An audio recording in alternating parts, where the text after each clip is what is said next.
Coucou, aujourd'hui nous allons vous parler du cinéma africain. Alors, c'est quoi le cinéma africain? Écoute, le cinéma africain couvre à la fois l'histoire et le présent de la réalisation et la diffusion de films sur le continent africain et fait également référence aux acteurs de cette forme de culture au début du cinéma. Son origine remonte au début du XXe siècle. Le début du cinéma en Afrique, 1896-1950. Arrivée du cinéma, 1896. Première projection des Frères Lumière en Algérie.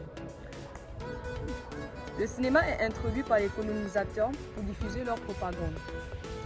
Les Africains sont spectateurs, mais n'ont pas accès aux outils de production. Premier film réalisé en Afrique.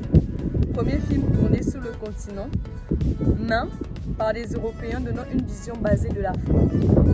Les Africains ne sont pas figurants ou présentés de manière stéréotype.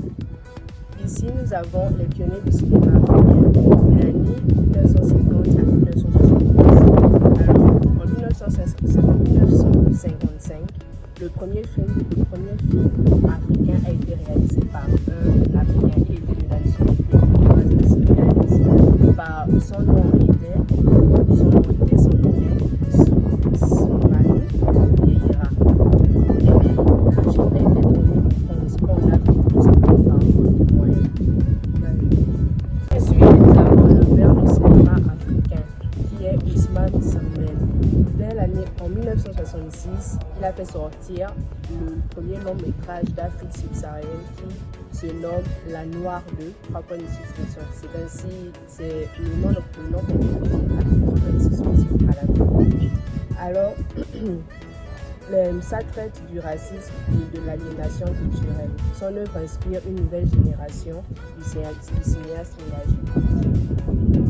Et enfin, en 1969, nous avons la création du FESPACO, qui est le premier festival africain de cinéma toujours actif aujourd'hui, bien sûr, qui a pour objectif de promouvoir un cinéma africain indépendant. Donc, qui est la mère du cinéma? Reconnue comme la mère du cinéma africain, Maldoror a réalisé plus de 45 courts-métrages, documentaires et longs-métrages pour le cinéma et la télévision, avant sa mort en 2020. Le cinéma africain est riche et diversifié, avec de nombreux acteurs talentueux qui ont marqué l'industrie. Voici quelques-uns les plus connus. Nous avons Omar Sy, c'est un Sénégalais français, connu pour Intouchable et Blanc. Nous avons aussi Isaac Lubano, le Bangolais, c'est un Ivoirien. Il est présent à Hollywood dans Black Panther et Casino Royale.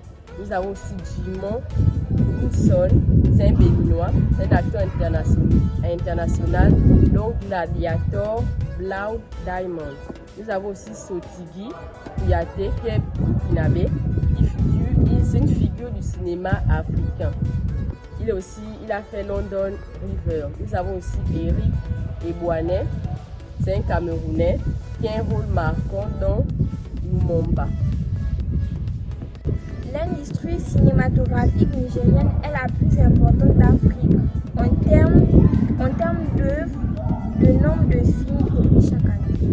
Nous avons pu faire un classement des pays reconnus dans l'industrie cinématographique. Comment peut pas dire Nigeria? 1599 films par an. Le deuxième pays, c'est le Ghana, 6 000 films produits par an. Troisième pays, Kenya, 5 000 films produits par an.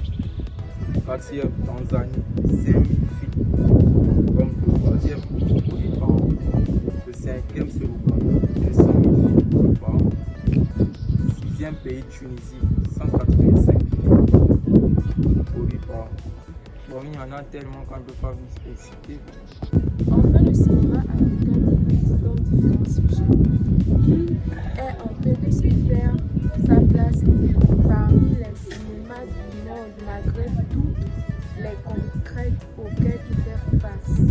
Aujourd'hui, il a besoin encore plus